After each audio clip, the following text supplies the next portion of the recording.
दूसरी जानिब शहर भर में सोनिया माफिया मुतहरिक हो गया। सोने के सौदागर रेट 1,88,000 से 2 लाख रुपए तोला पर ले गए। सोने के रेट को डॉलर के इंटरबैंक रेट के बजाय हुंडी और हवाला रेट से जोड़ दिया गया।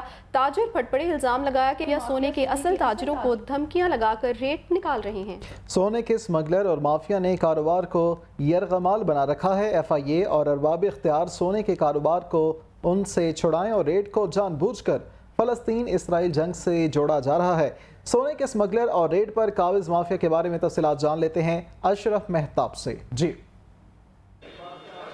बिल्कुल, जैसा कि आपको मालूम है कि पाकिस्तान के अंदर मुख्तलिफ माफियाज काम कर रहे हैं। कभी चीनी माफिया मुतरक हो जाता है, कभी पेट्रोल माफिया, कभी आटा माफिया और कभी गंदम माफिया। इसके अलावा और भी हैं, जैसे घी माफिया है। तो आजकल जो सोने का माफिया जो है सट्टाबाज खास तौर पे जो वो मुतरक हुए हैं। सोने के जो असल रेट है वो इस वक्त तकरीबन डॉलर के हिसाब से जाए, इंटरबैंक जो डॉलर का इंटरबैंक रेट है तो वो 280 रुपये से नीचे आ चुका है। और ये जो रेट है इसको मद्देनजर रखते हुए अगर सोने का फ़ी तोला कीमत को देखा जाए तो वो तकरीबन 1,80,000 रुपये के करीब होनी चाहिए या इससे कोई 2-4 हज़ार रुपये ऊपर होनी चाहिए, ऊपर नीचे। लेकिन ऐसा नहीं है। इस वक्त भी तो तकरीबन सोने का रेट बनता है उससे 20,000 रुपये ज़्यादा रखा गया है और 2 लाख और 2 लाख से ऊपर में सोना फी तोला फ़रोख्त हो रहा है। इसकी असल वजह यह है कि जो असल कारोबारी लोग हैं सोने के या जो ज्वेलर्स एसोसिएशन है उनका इसमें कोई हाथ नहीं है। ना वो रेट निकाल रहे हैं और ना ही वो इस तरह से सोने को उस लेवल पे ले जा रहे हैं।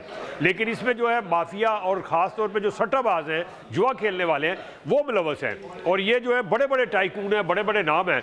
ये बिल्डर्स इसमें शामिल हैं, इसमें प्रॉपर्टी का कारोबार करने वाले शामिल हैं। क्योंकि आपको पता है कि गुज़श्ता दिनों में या गुज़श्ता 1-2 साल से कह सकते हैं कि जो प्रॉपर्टी का कारोबार था उसमें मंदी थी और ये मंदी को मद्दे रखते हुए उन्होंने सोने को ख़रीदा और इस कारोबार में आ गए। अब वो चूंकि उसमें भी डॉलर नीचे आ गया, उसका रेट नीचे आना चाहता है लेकिन वो आने नहीं दे रहे क्योंकि उन्होंने भारी मिक़दार में सोना खरीद के रखा हुआ है। अब वो उनको ये फिक्र लाक हो गई है कि अगर ये रेट नीचे आ गए तो उसको इस कारोबार में भी मंदी का सामना करना पड़ेगा। तो यही वजह है कि जो सोने के असल ताजर हैं, पाकिस्तान ज्वेलर एसोसिएशन के कराची में जो मुकीम है हारून चांद, उनकी तरफ से मुख्तलिफ जो सोने के ताजर हैं उनको पैगामात किए गए हैं। वो कह रहे हैं जी हम खुद रेट नहीं खोल रहे, ये एक माफिया है, सरगर्म है, जो लाहौर में है, पेशावर में है, कोयटा में है और कराची में है।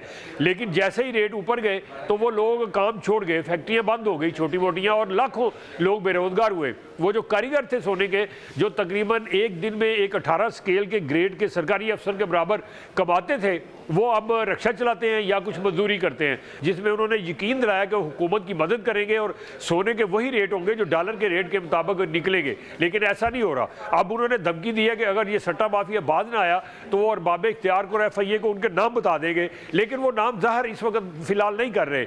अब ये अगर इसमें ताख़ीर होती है तो इसमें फिर लोगों का और कारोबार से वाबस्ता लोगों का बहुत ज़्यादा नुकसान होगा। लिहाजा जो हारून चांद हैं उनको चाहिए कि वो जल्दी करें और जो सट्टा माफिया है जो सोने के कारोबार में जो रेट नजायज़ तौर पे बिला जवाब निकालते हैं उनके नाम डिस्क्लोज़ करें, FIA को दें, अरबाब इख्तियार को दें, ताकि उनको यही पकड़ा जाए। और जो इस वक्त स्मगलिंग में मुलव्वस है ख़ास तौर पर सोने की और बाकी चीज़ों की, वही लोग हैं जो गैर मुल्की हैं। जो जी शुक्रिया अशरफ अपडेट करने के लिए।